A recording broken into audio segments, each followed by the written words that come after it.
많은 사람들을 지금 성경에 보면 바울이 비난하지 않죠. 잘못되게 했다고 비난하는 것이 아니에요. 그 안에서 너희들이 질서를 가지고 너희들이 사랑 안에서 잘 행하라는 겁니다. 그래서 오늘 이제 저희들이 제가 이제 특별히 이제 염려하는 것은 여러분들이 오늘날 너 이거 성경적으로 잘못됐어라고 하면서 막 칼을 들이밀 수가 있어요. 제가 그렇게 해봤기 때문에 알아요. 그럼 여러분 이게 더 중요한 것이 있는데 더 중요한 하나님의 진리를 전하는데 방해가 되기도 합니다. 그러니까 우리가 오늘 이 말씀도 주님의 사랑 안에서 잘 깨닫고 주님의 사랑 안에서 세상에서 사용해야 되는 여러분들이 좀 미리 여러분들이 그것을 잘 기억하시고 오늘 말씀을 들었으면 좋겠습니다. 자, 여러분 이 질서라는 것이 그러니까 쉽게 말해서 오늘 말씀에 보면 너희가 이 하나님의 진리의 말씀을 이해하는 데에는 결코 어린아이가 돼서는 안 된다라고 말씀을 해요. 그러니까 어린 아이의 믿음을 가진 사람은 당연히 질서를 지키지 않습니다. 그런데 성장해서 어른의 믿음을 가진 사람들은 당연히 질서를 지키는 거예요. 이해가 되십니까, 여러분? 그러니까 여러분들은 어른스러운 믿음을 갖기를 원하세요? 아니면 그냥 계속 어린아이 같은 믿음을 갖고 싶으세요? 어른이죠. 자, 그럼 어른과 아이의 차이가 뭘까요? 어른과 아이의 차이. 여러 가지가 있겠지만, 여러분, 아이들은 계속해서 받기를 원합니다. 그렇죠. 아이 때는 계속 엄마 뭐 주세요, 뭐 주세요. 계속 받기를 원해요. 그런데 어른이 되면 어떤 생각을 해요? 여러분, 성숙한 어른은 이 사람이 무엇이 필요할까를 보기 시작하죠. 이 사람이 도대체 뭐가 필요할까? 그러니까 여러분, 아이들은 당장 이것이 이 사람에게 필요해도 내 거면 절대 놓지 않아요. 그렇죠. 심지어는 막 때리기까지 하면서도 자기 거 지키잖아요. 근데 어른은 어때요? 생각해 봤더니 이게 나한테도 중요하지만 이 사람에게도 중요해요. 그러면 어떻게 해요? 베풀어 주는 거죠. 자, 여러분 이러한 것들이 우리 안에서 사실 질서입니다. 어른이 되면 무언가 사람이 알아요. 내가 필요하지만 누군가 더 필요한 사람에게 이것을 주어야 된다. 그래야 또 이 세상의 질서가 세상이 아름답게 돌아간다는 걸 우리가 암묵적으로 알게 됩니다. 이 질서라는 것은 그래서 여러분 세상을 변화시키기도 하고요. 세상을 아름답게 하기도 해요. 때로는 질서 때문에 내 거를 포기해도 되지만 여러분 내 거를 포기하지만 결국 나중에 보면 내 손에 들려 있을 때가 많아요. 특히 여러분 그리스도인들이 성경에 봤더니 가난한 자들에게 뭔가 내가 먹을 거를 나눠주고 자선을 베푸는 것은 하나님께 그것을 꾸어주는 것이다 라는 말씀이 있어요. 자, 하나님께 여러분 우리가 꾸어드려요. 그러면 하나님이 갚으십니까? 안 갚으십니까? 갚으시죠. 성경에도 보면 고린도전서에서 인색하게 뿌리는 자는 인색하게 거둘 것이요. 고린도 후서죠. 인색하게 뿌리는 자는 인색하게 거둘 것이요. 후하게 풍성하게 뿌리는 자는 풍성하게 거둘 것이다 라고 말씀을 해요. 안 주신다는 게 아니죠. 인색하게 뿌리면 인색한 만큼만. 그러니까 내가 가지고 있는 거는 하나님께서 누군가의 필요를 위해서 쓸 때 하나님의 질서 안에서 다시 채워주시는 것도 있다라는 겁니다.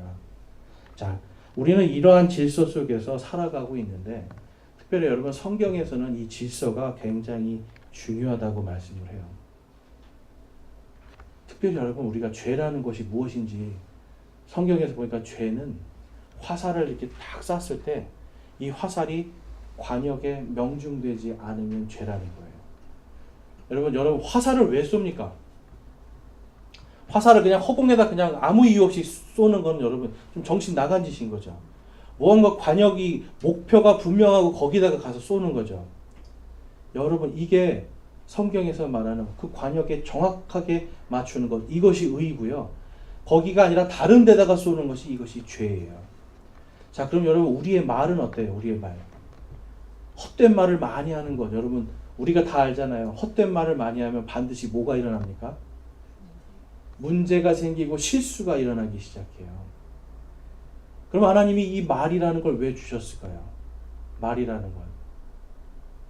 이 글씨라는 건 왜 주셨을까요? 말을 또 기록하는 게 글씨잖아요. 정확하게 자신의 의사를 온전히 전하라는 거죠. 여러분 이 우리가 가지고 있는 이 말에도 반드시 질서가 있어야 돼요. 그런데 오늘날 많은 경우에 여러분 교회에서 하는 방언이라고 하는 것들을 보면 방언하는 데 가보셨어요? 방언하는 데 가보셨어요? 어떠세요? 가면 뭐 질서 있게 품위와 질서가 느껴지세요? 가면은 다 자기 마음대로잖아요. 그렇죠? 옆에 사람이 방언 크게 하면 자기 방언이 안 들리니까 막 더 크게 하기 시작하고, 그렇죠? 그래도 막 안 되면 막 혼자서 막 소리 지르고 대굴대굴 굴러다니고 막 이제 별 일들이 다 있어요. 근데 그걸 보면서 여러분 품위와 질서가 느껴지시냐? 저는 이걸 묻고 싶어요. 품위와 질서 있게 행하라. 오늘 이 고린도전서 14장 맨 마지막 말씀이 품위 있고 질서 있게 행하라. 여러분 교회는 품위와 질서를 가져야 되는 공동체입니다. 그런데 특별히 지금 이 고린도 교회에 보면은 여러분 많은 질서가 깨지는데 이제 지금까지 본 것이 남자와 여자의 질서가 깨져 있었어요. 직무에 서로의 어떤 하나님께서 주신 직무의 질서가 깨져 있었고 주의 만찬도 그냥 아무나 막 다 드리고 안 믿는 사람 죄인들 그냥 다 받아들이고 이러한 사람들과 그냥 한꺼번에 그냥 하는 이러한 주의 만찬 때문에 여러분 질서가 다 깨졌고 술을 마셔서 취하고 취해서 취한 사람들이 막 자기들의 어떤 여러분 많이 먹고 상대적으로 못 먹는 사람들이 생기고 막 이러한 질서가 다 깨진 그런 것을 볼 수가 있고요. 그 다음에 예수 그리스도의 이 몸된 교회를 위해서 하나님이 이 교회를 세우라고 은사를 주셨는데 다 자기를 위해서 은사를 사용했다라는 거예요. 자신들의 권력과 자신들의 위치를 확고하게 하기 위해서. 자, 그 다음에 하나님께서 이 사랑으로서 대언을 하라고 하셨는데 이 대언의 은사 역시도 이들은 전부 다 하나님의 온전한 말씀 안에서 하는 것이 아니라 자기들의 뜻대로 하는 대언들. 그래서 여러분 이 대언 역시도 주의 몸된 교회를 세우는 데 써야 되는데 자신들 마음대로 하는 그러한 것들을 보았고 지난주에 그래서 하나님께서 사랑에 대해서 말씀하실 때 여러분 완전한 것이 오면 이 부분적인 것들이 사라질 것이다 라고 말씀을 해요. 완전하신 하나님의 말씀이 오기 전까지는 어떤 사람들은 여러분 쉽게 말해서 마태복음을 보면 마태는 이러한 예수님에 대해서 막 하나님의 계시를 받아서 얘기했단 말이에요. 마가는 또 하나님의 계시를 통해서 내가 또한 전하는 예수님이 이러한 분이시다는 걸 또 가르쳐요. 그래서 여러분 대언이라는 건 제가 뭐라고 말씀을 드렸어요? 대언이라는 건 미래에 있는 어떤 이러한 것들을 전하는 이것뿐만 아니라 하나님의 계시다라고 말씀을 드렸어요. 계시는 하나님의 기록된 말씀을 이야기하는 거예요. 그러니까 그 안에는 반드시 여러분 계시의 말씀 안에는 여러분 먼 미래에 대한 이야기만 있나요? 오늘 우리가 어떻게 살아야 되는 말씀도 있잖아요. 그렇죠? 그리고 우리를 공격하는 영적인 존재가 어떤 존재인지도 분명하게 기록되고 있고 만약에 예수님을 믿지 않는 사람들이 가야 될 곳이 어디인지 그들이 가야 될 지옥은 어떤 곳인지 또한 예수님을 믿는 우리들이 가야 되는 천국은 어떤 곳인지 우리가 상속받을 하나님의 왕국은 또한 어떤 것들인지 이러한 것들이 여러분 그 계시 안에 상세하게 다 기록이 되어 있는 겁니다. 자, 그러니까 이것이 여러분 요한계시록에서 마지막에 이 말씀들의 이 대언의 말씀들 이 계시의 말씀들에 더하거나 빼지 말아라. 더하는 자는 여기에 계시되어 있는 재앙들이 그에게 임할 것이고 빼는 자는 하나님의 생명책에서 그 이름이 빠질 것이다. 이렇게 하면서 쉽게 말해서 저주받을 거에 대해서 말씀해요. 그러니까 요한계시록 이후에 더 이상 하나님의 계시가 필요합니까? 필요하지 않습니까? 필요하지 않죠. 그래서 여러분 말씀하는 거예요. 완전한 것이 오시면 완전한 계시가 오면 대언도 끝날 것이고 그 다음에 그 대언을 외국어로 하는 방언도 끝날 것이다. 저희가 지금 가지고 있는 성경에는 타 언어잖아요. 쉽게 말해서 외국어의 은사도 끝날 것이다. 이 말씀을 하고 있는 거예요. 그래서 여러분 지금 이 성경이 다 완성이 됐어요. 그리고 이게 지금 제가 갖고 있는 이 성경은 한쪽은 영어로 되어 있고 한쪽은 한국어로 되어 있어요. 왜 그럴까요, 여러분? 왜 영어와 한국어가 같이 되어 있습니까? 자세히도 알아야 되고요. 이게 여러분 방언이에요, 방언. 예. 원래는 여러분 성경이 뭘로 기록됐을까요? 처음에 신약 성경 뭘로 기록됐을까요? 헬라어, 그리스어로 다 됐어요. 왜냐하면 그때는 사람들이 오늘날 영어처럼 다 그리스어를 썼기 때문에. 자, 그런데 지금 오늘날은 한국 방언으로 써 있고요. 영어 방언으로 써 있어요. 성경이 완성되면서 이게 전부 다 외국어로 번역이 돼서 나오기 시작한 거죠. 그러니까 여러분, 방언이 필요합니까? 필요하지 않습니까? 이제 더 이상 필요하지 않는 거예요. 그러니까 이 방언도 여러분 결국은 성경이 완성되면서부터 필요하지 않는 게 되는 겁니다. 이해가 되시죠? 그렇지만 초기에 여러분 예수님을 전하던 사람들은 다 누구였어요? 유대인들이었어요. 어부들이었고 배움이 없는 사람들이었어요. 이 사람들이 여러분 외국에 가서 특별히 여러분 사도 베드로 같은 경우는 바빌론 지역, 오늘날의 이라크 지역 그쪽에 가서 복음을 전한 걸로 기록되거든요. 그러면 이분이 그 나라 말을 배워서 갔겠습니까? 여러분 제가 미국에서 생활을 해보니까 영어로 복음 전하는데 여러분 몇 년 걸리는 줄 아세요? 수많은 연습과 시행착오로 겪어서 몇 년 동안 하면서 영어로 뭔가 복음을 전하고 성경을 가르칠 수 있게 돼요.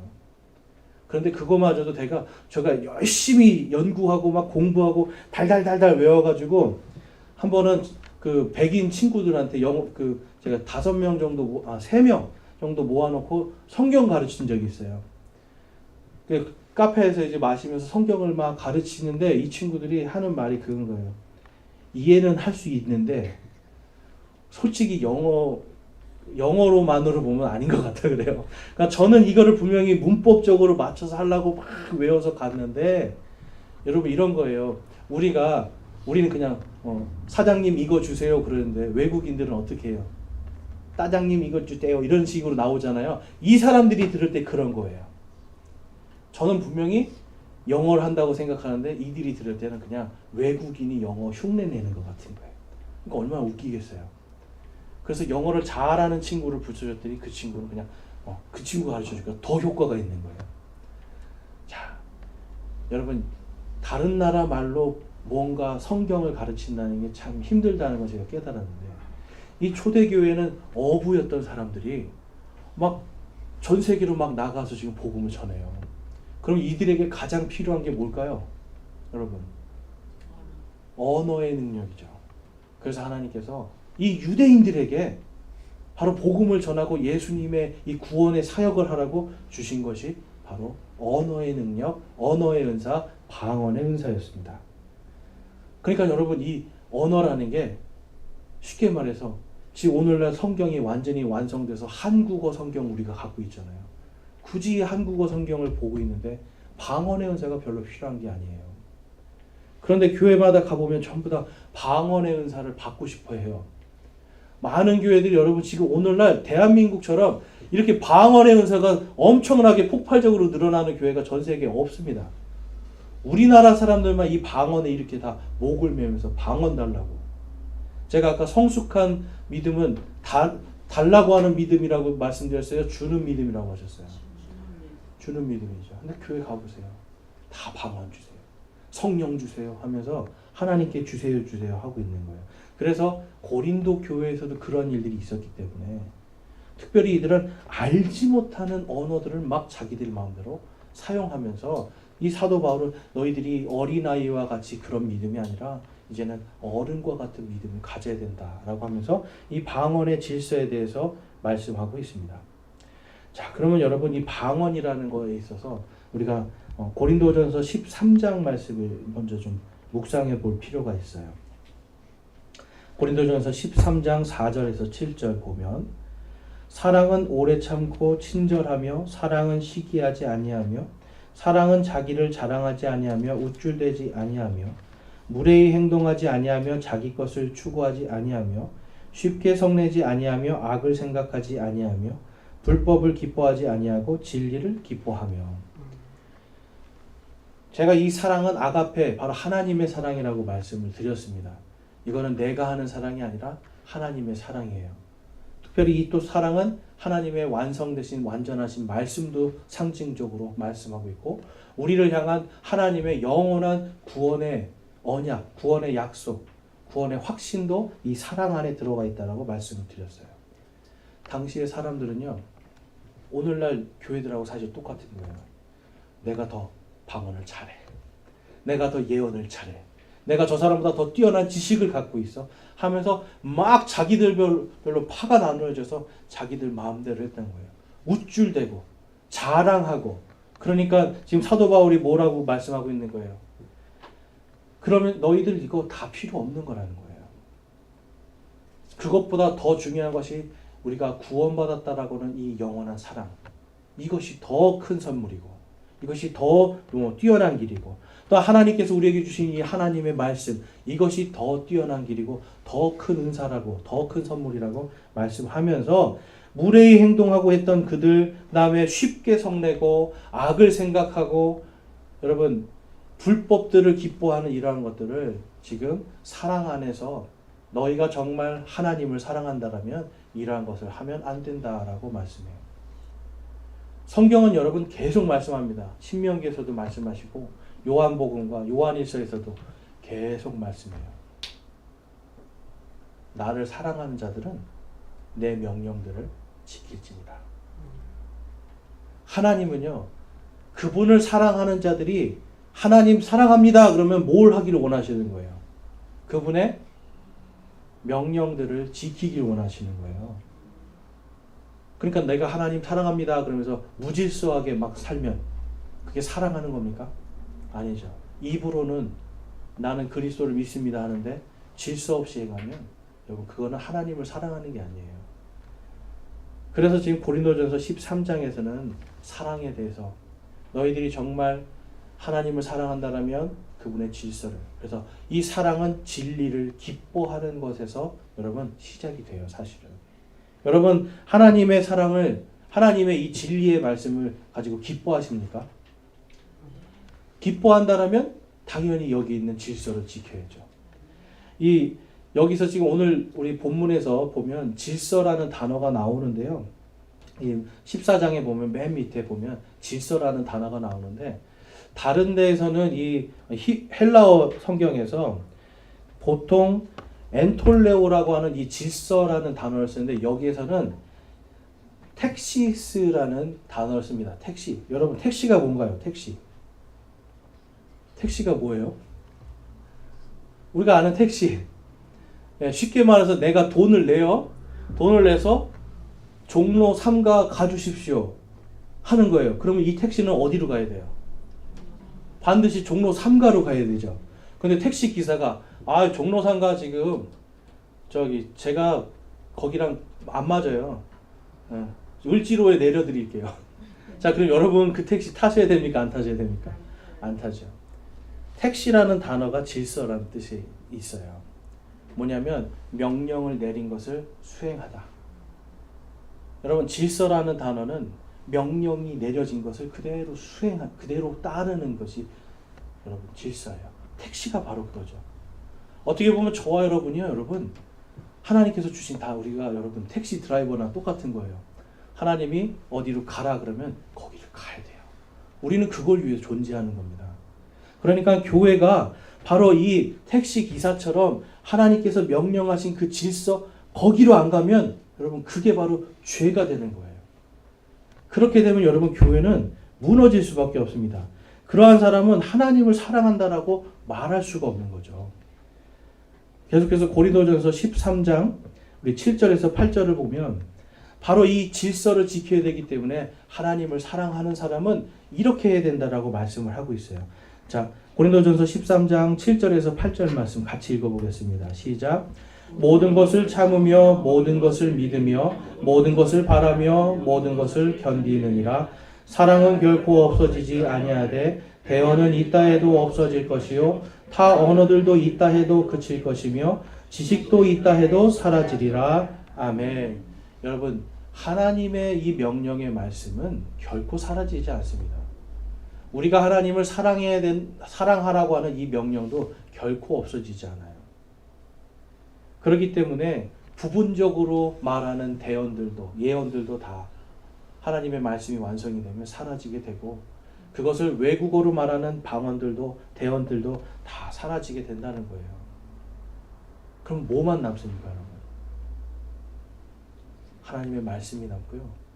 우리를 사랑하시는 그분의 구원의 사랑이 남고요.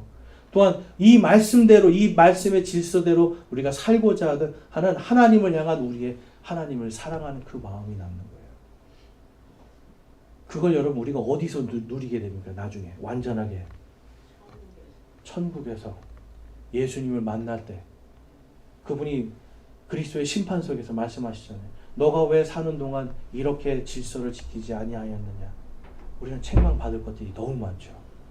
그렇지만 여러분 그 책망받은 것 이후에 또한 너희들이 이렇게 믿음을 위해서 열심히 살았구나라는 것을 하나님은 보상해 주시는 거예요.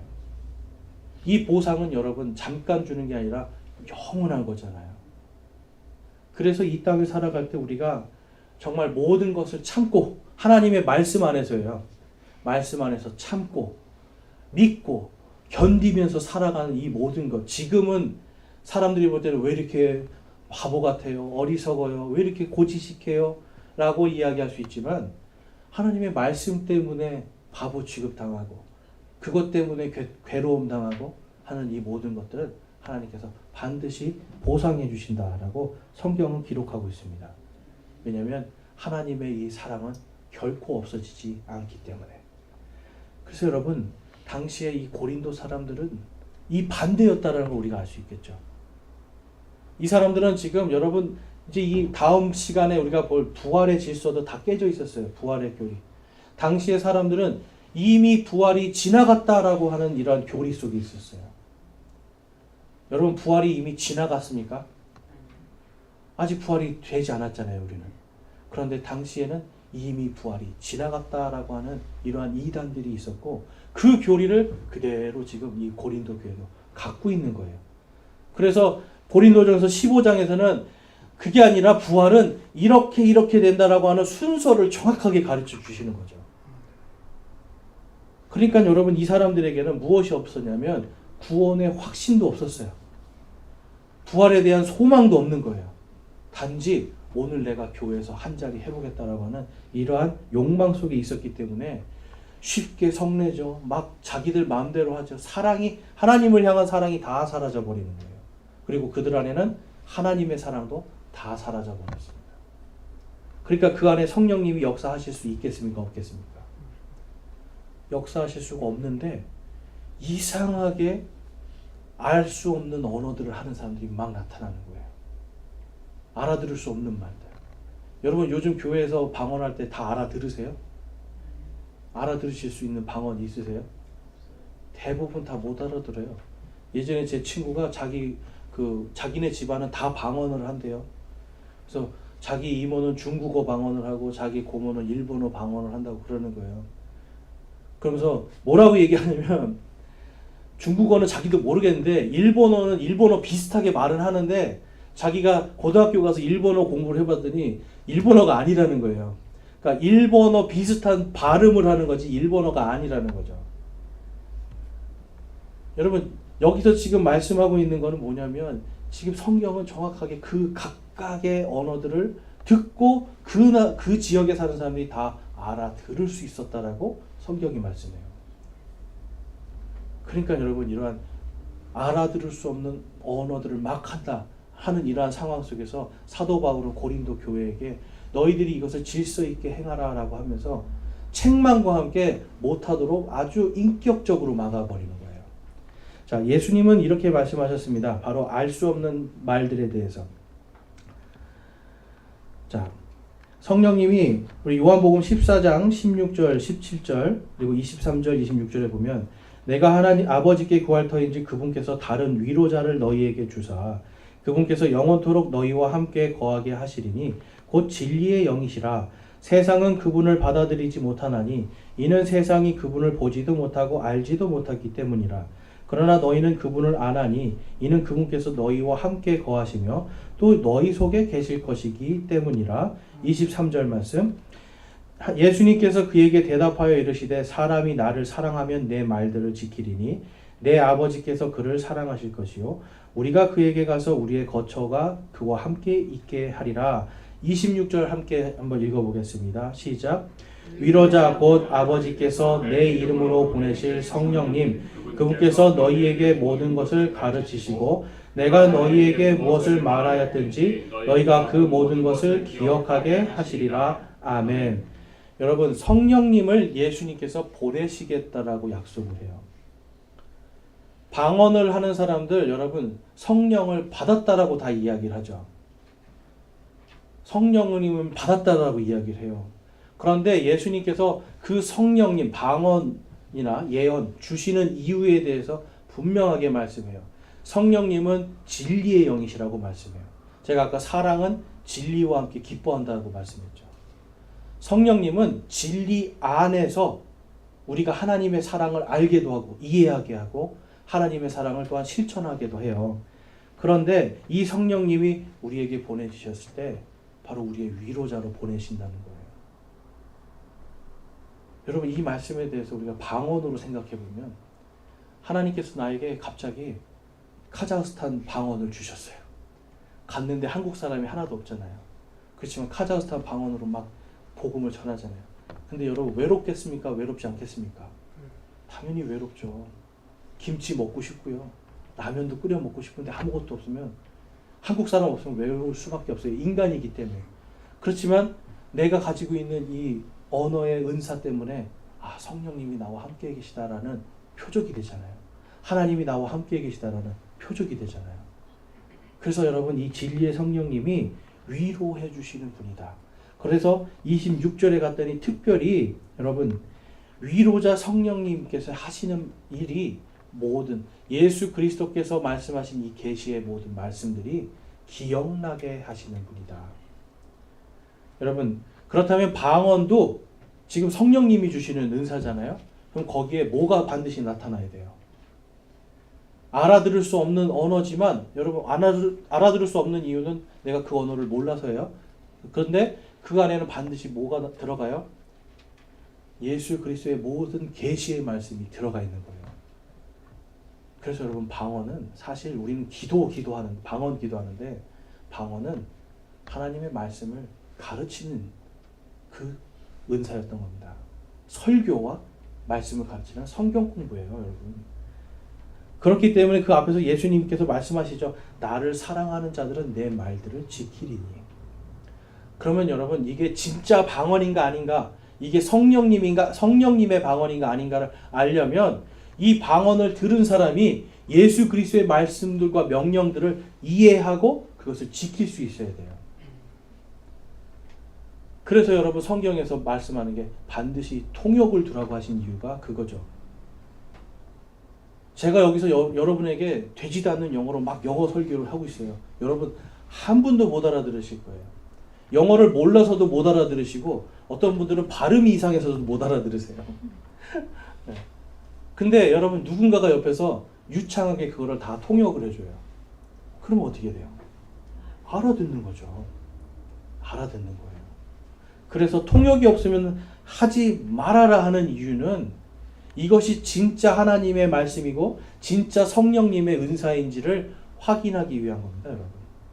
요즘에 봤더니 또 제가 아는 분한테 어떤 분이 자기네 교회는 방언도 하고 목사님이 방언 통역을 한대요. 그래서 와, 그래 대단하군요. 그럼 그 통역은 누가 점검을 하나요? 했더니 아무도 못 한대요. 그 목사님만 안다는 거예요. 그럼 그게 진짜인지 아닌지 어떻게 알아요? 그랬더니 성령님의 역사를 무시하니 우리 목사님은 방언 통역을 하는데 아주 전국적으로 유명하다는 거예요. 제가 그래서 성경 말씀도 여기서 그러니까 한 사람이 말하고 그 다음에 기다렸다가 다음 사람이 얘기하고 하루에 2사람이나 3사람이 하라고 말씀을 해요. 예언도 마찬가지고 방언도 마찬가지고. 왜 그럴까요? 진짜 성령님의 말씀인지 하나님의 말씀인지를 누군가가 증명해야 돼요. 2-3사람의 증인이 반드시 필요하다는 거예요. 여러분, 고린도 교회가 오늘 우리가 읽은 이 고린도전서 14장 말씀 읽고 그대로 행해야 된다고 한다면 그들 안에 여러분 방언이라는 걸 할 수가 없었을 겁니다. 방언을 할 때 통역이 없으면 그냥 집에 가서 혼자 하라고 하잖아요. 여러분, 굉장히 인격적인 말씀이에요. 당신 이거 마귀의 영입니다 이렇게 하는 게 아니라 당신 방언할 거면 이 질서에 맞게 그냥 집에 가서 해라. 혼자. 그랬더니 또 성경에서는 이렇게 말씀해요. 집에서 혼자 하면 자기에게는 뭔가 만족이 되지만 그 말하는 거에서 아무런 열매가 없다고 그래요. 제가 아까 말도 다 목적이 있는 거라고 말씀드렸잖아요. 열매가 맺혀져야 되는데 쉽게 말해서 내가 알아듣지 못하는 랄랄라를 300번, 500번, 5시간, 6시간 해도 아무런 열매가 없대요. 그럼 여러분 열매가 없는 일이 뭐예요? 헛된 일이죠. 그러니까 알지 못하면서 하는 것보다 알지 못하는 10,000마디 말보다 알아들을 수 있는 5마디만 딱 해라. 그래서 여러분 그런 사람들은 하나님의 말씀대로 하지 않고 견디고 여러분 얼마나 하고 싶겠어요. 얼마나 하고 싶겠어요, 여러분. 제가 방언 되게 잘했거든요. 그런데 이 말씀을 읽고 내가 이 질서에 어긋났구나 생각하고 방언을 안 하기 시작했어요. 그랬더니 여러분 어떤 일이 벌어졌을까요? 금단현상이 일어나요, 진짜. 미치겠는 거예요.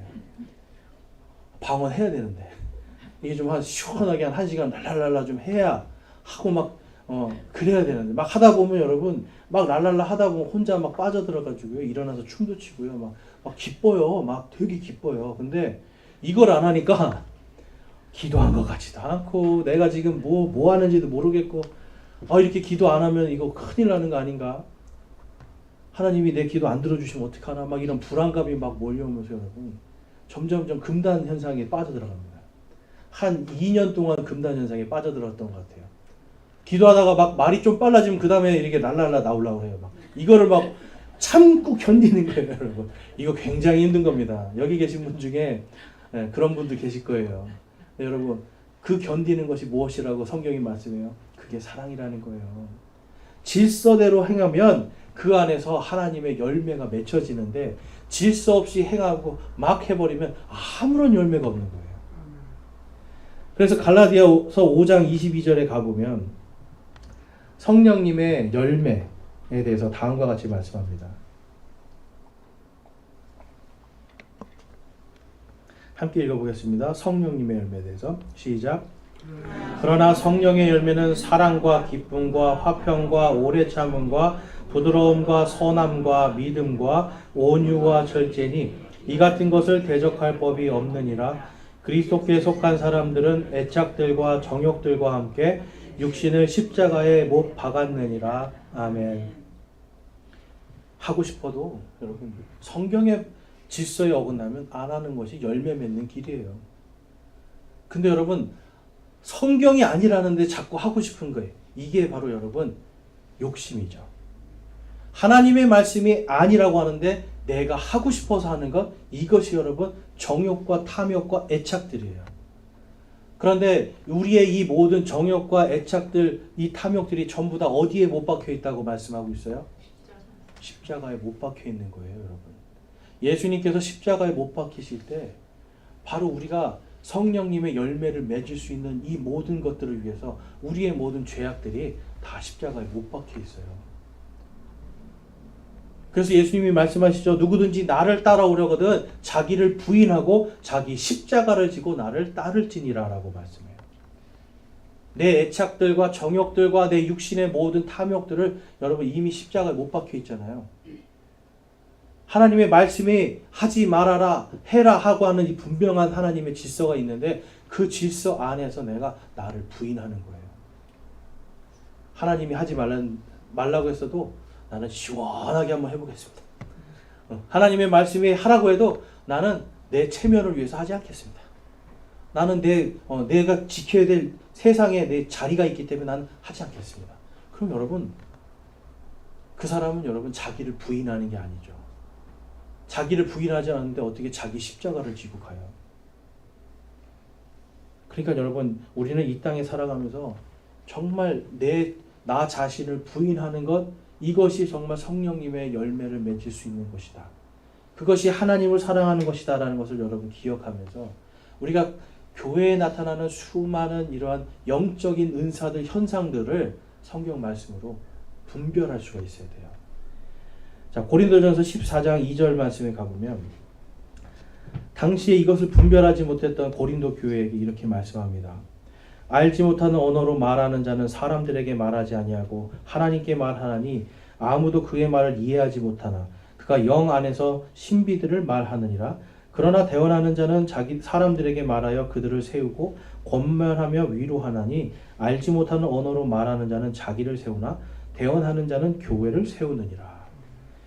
제가 예전에 이 은사주의에 막 이런 방언에 빠져 있을 때 여기 지금 보면 2절 말씀의 후반절에 그가 영 안에서 신비를 말하느니라, 이것 때문에 여러분 방언에 엄청 빠져 있었습니다. 그러니까 내가 방언을 하면 뭔가 신비를 막 말하는 것 같잖아요. 되게 신기하잖아요. 그런데 3절에 보면 여러분 뭐라고 첫 글자냐면 그러나입니다. 그러나. 그러니까 그걸 말하는 게 별 의미 없다는 거 지금 이야기하는 거예요. 그러면서 4절 말씀에서는 알지 못하는 말로 많이 해봤자 교회를 세울 수 없다라고 말씀을 해요. 그런데 그 앞에 전제된 건 항상 하나님이 이러한 은사를 주실 때 전부 다 나의 유익이 아니라 다른 사람의 유익, 교회 공동체의 유익을 위해서 주셨다고 말씀하셨거든요. 그런데 내가 아무리 방언해봤자 교회의 유익이 안 돼요. 할 필요가 있는 겁니까? 없는 겁니까? 사도 바울은 그래서 알지 못하는 말, 통역 없이 하는 거 교회 세우는 게 아니니까 그거 그만두고 차라리 대언하기를 사모하라.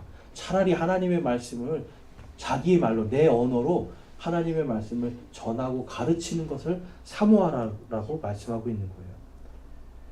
그 다음에 5절 말씀을 보면 나는 너희가 다 타 언어들로 말하기를 원하되 차라리 대언하기를 원하노니 타 언어들로 말하는 자가 통역하여 교회가 세움을 받게 하지 아니하면 대언하는 자가 그보다 더 나으니라. 당시에 나는 방언한다라고 내가 예언하는 사람보다 나는 더 뛰어나다라고 자랑하고 있었거든요. 그런데 지금 사도 바울은 그 심리를 이야기하는 거예요. 우리가 더 뛰어납니다 하지만 알지 못하는 거 그거 해봤자 교회를 세우지도 못하는데 차라리 그것보다는 알아듣는 말 5마디로 사람들에게 하나님의 말씀을 가르치는 이 대언이 더 낫다라고 이야기하는 거예요.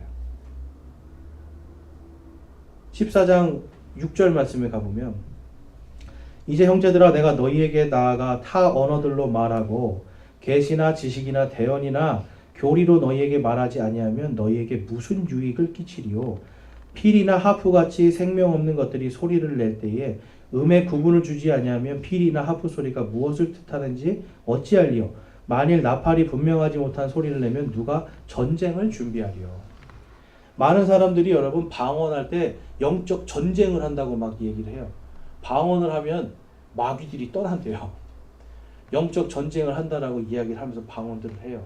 그런데 여러분 혹시 이런 오케스트라 이런 데 공연 같은 데 가보셨어요? 가면 시작 전에 하는 게 있습니다. 바이올리니스트들이 계속 끼끼끼끼 하면서 이거 조율하고 있고요. 첼로 하는 분들도 끼끼끼끼 하면서 해요. 그 소리 여러분 아무도 좋아하지 않습니다. 왜 그럴까요? 정확한 소리도 아니고 아무 의미 없는 소리이기 때문에. 여러분 하프나 필이나 뭐 어떤 현악기들이나 정확한 소리를 내지 않으면 아무 의미 없는 거고 소음이에요. 소음.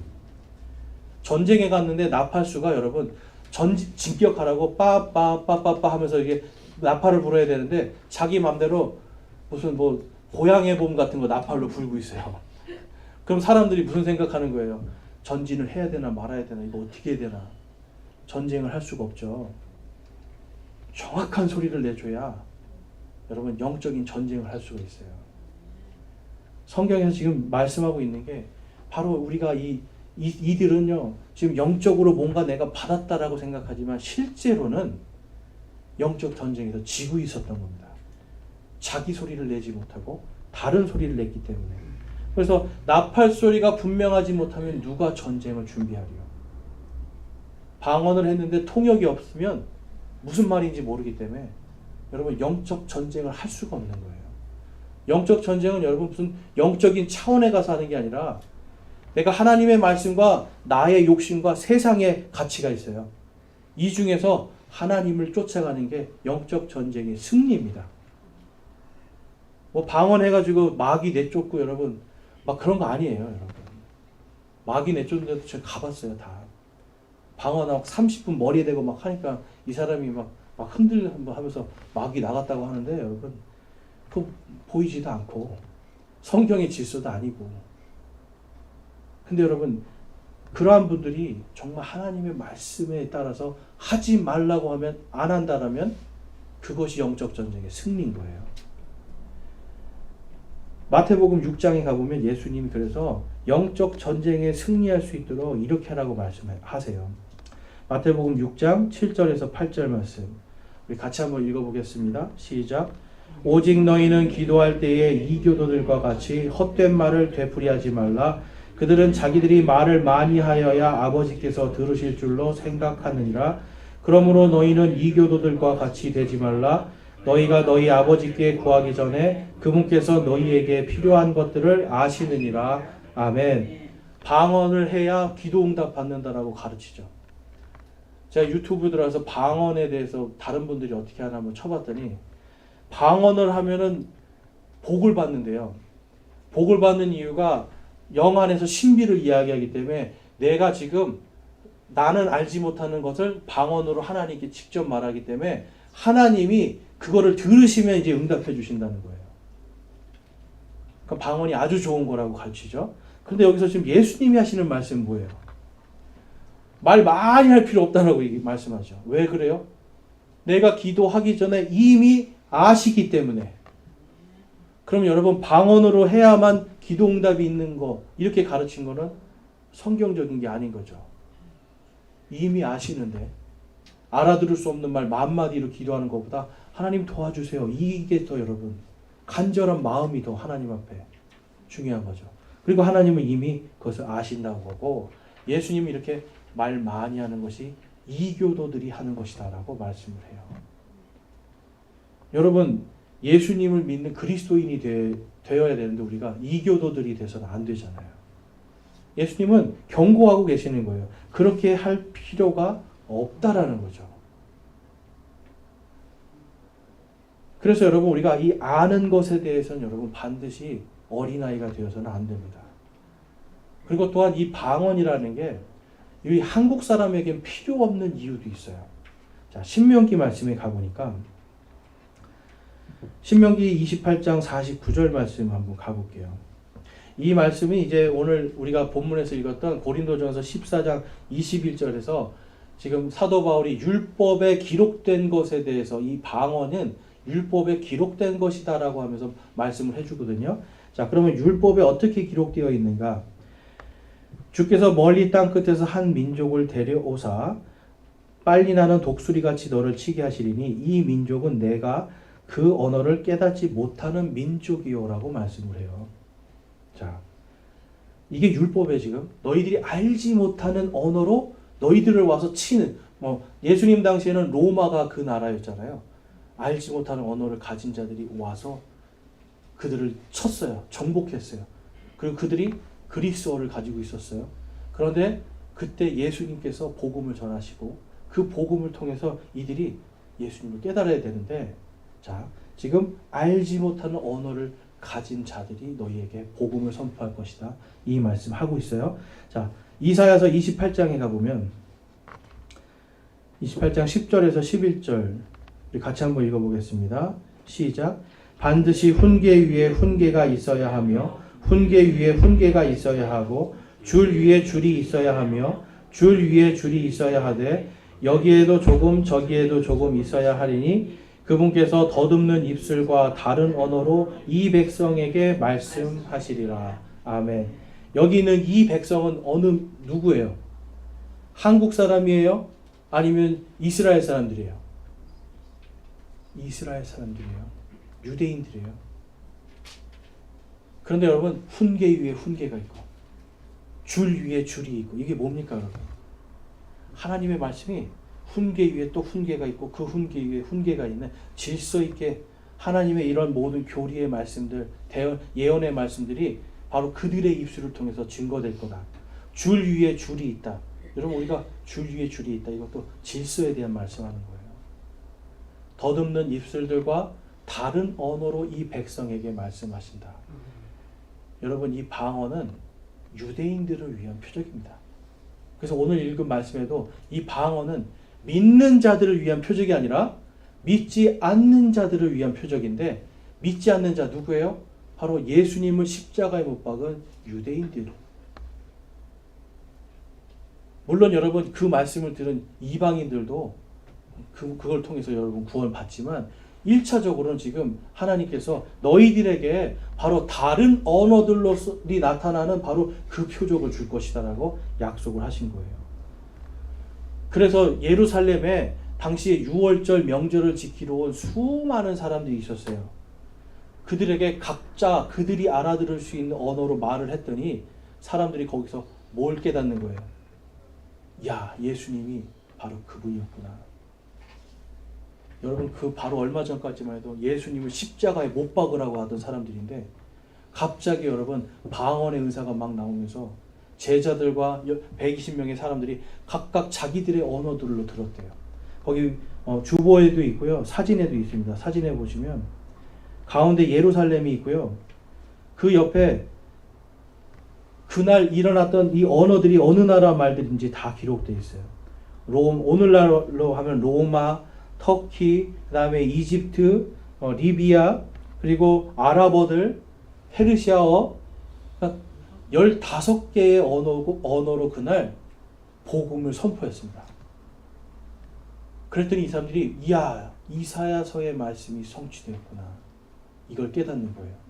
예수님이 바로 하나님께서 약속하신 바로 그 구원자셨구나라는 걸 깨닫는 거예요.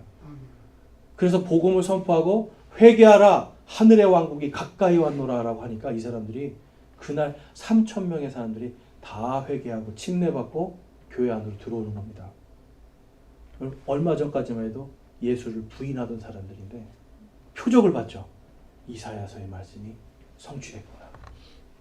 여러분, 유대인들은 오늘날도 바로 이 표적 때문에 예수님을 못 믿는 사람들이 많아요. 그런데 이 방언이라는 게, 여러분, 그렇다면 이 방언이 타 언어이고 이것이 실제로 성취되었다는 걸 성경에서 우리가 분명하게 안다라면, 그렇게 이 세상의 모든 교회가 다 그렇게 가르친다라면, 유대인 중에 누군가는 그걸 듣고 이사야서의 말씀이 성취됐구나 하고 예수님을 받아들일 수 있어요. 그런데 오늘날 우리가 아는 방언처럼 그냥 막 이상한 말들 막 하고 있어요. 그러면 이 유대인들이 볼 때는 예수님은 구원자가 아닌 것 같다라는 생각을 하게 돼요. 왜냐하면 이 신명기와 지금 이사야서 말씀이 성취가 안 됐기 때문에. 자, 여러분, 방언을 하나님께서 초대교회에 왜 주신지 아시겠죠? 바로 유대인들도 구원하시기 위한 표적이에요. 동시에 이방인들도 구원하시기 위한 하나님의 능력이었어요. 그렇기 때문에 통역을 세운다. 그럼 여러분, 이 통역은 한 사람만으로 되지는 않았을 거예요. 당시에 다양한 언어들이 있었기 때문에 통역의 은사도 여러분 여러 명들이 있었을 것이고, 그 사람들이 각각의 언어로 다 들었는데 동일한 메시지가 나와요. 하나님의 동일한 메시지. 훈계 위에 훈계가 있고, 훈계 위에 또 훈계가 있고, 동일한 메시지 이들이 듣고 함께 한 믿음, 한 마음으로 신앙생활을 할 수 있었던 겁니다. 그래서 여러분, 고린도전서 14장 40절에 가보면 모든 것을 품위 있고 질서 있게 행할지니라 라고 말씀하면서, 여러분, 이 방언이든 대언이든 모든 기적들을 다 성령님의 질서 안에서 행해야 된다. 하나님을 사랑하는 자는, 예수 그리스도를 사랑하는 자는 바로 그분의 명령들을 지킬지니라. 바로 성경에 이 계시된 말씀들을 지킬지니라 라고 말씀하고 있어요. 그래서 저와 여러분 1차적으로는 우리가 이러한 성경과 반대되는 것들 거부하는 것, 여러분, 이것이 우리에게는, 이것이 하나님의 예수 그리스도와 함께 성령님의 열매를 맺는 것입니다. 또한 우리가 이 사랑 안에서 온유와 절제함으로 이것을 잘 전하는 것도 우리가 가진 몫이에요. 공격적으로 여러분들이 막 하실 것들이 아니라 사랑 안에서 가르쳐주고 이 사람이 이해할 때 더욱더 우리가 기쁘게 가르쳐줄 수 있는 이러한 저와 여러분이 되시길 바랍니다. 그래서 사랑에서도 질서를 지키고, 품위와 질서를 지키고, 또한 이러한 은사들에서도 품위와 질서를 지킬 수 있는, 그래서 하나님의 말씀에 온전히 설 수 있는 저와 여러분이 되시길 주님의 이름으로 축원합니다. 우리 이 시간 기도하겠습니다.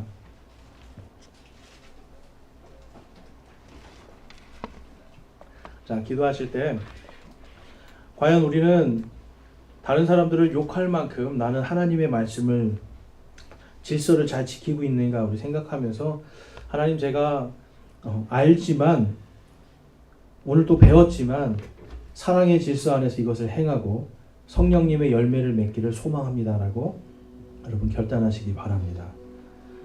또한 우리 주변에 아직도 이러한 진리를 몰라서 아직도 무거운 자기 짐을 지고 가는 사람들이 있습니다. 자기를 부인하고 자기 십자가를 져야 되는데 무거운 자기 짐만 지고 가는 사람들이 많이 있습니다. 이 시간 우리가 하나님 이 땅에 많은 사람들의 눈을 열어주시고 귀를 열어주셔서 정말 헛된 것에 마음을 두지 않고 하나님의 말씀에 온전히 자신의 마음과 생각을 고정시키고 완전한 평강으로 살도록 주님 저들을 인도하옵소서라고 기도하기 원합니다.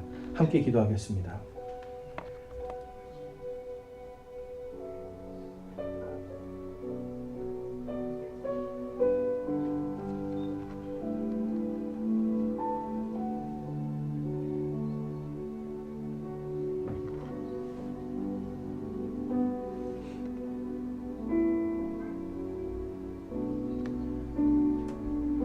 오늘 말씀을 통해서 나는 이제 나를 사랑하는 자들은 내 명령들을 지킬지니라 하신 이 예수님의 명령, 질서를 지키기를 원하시는 이 명령에 따라서 하나님을 사랑하고 또 하나님의 명령대로 살기를 내가 온전히 소망합니다. 그 사랑 안에 살기를 소망합니다 하시는 분들 우리 손을 들어 마음을 드리겠습니다.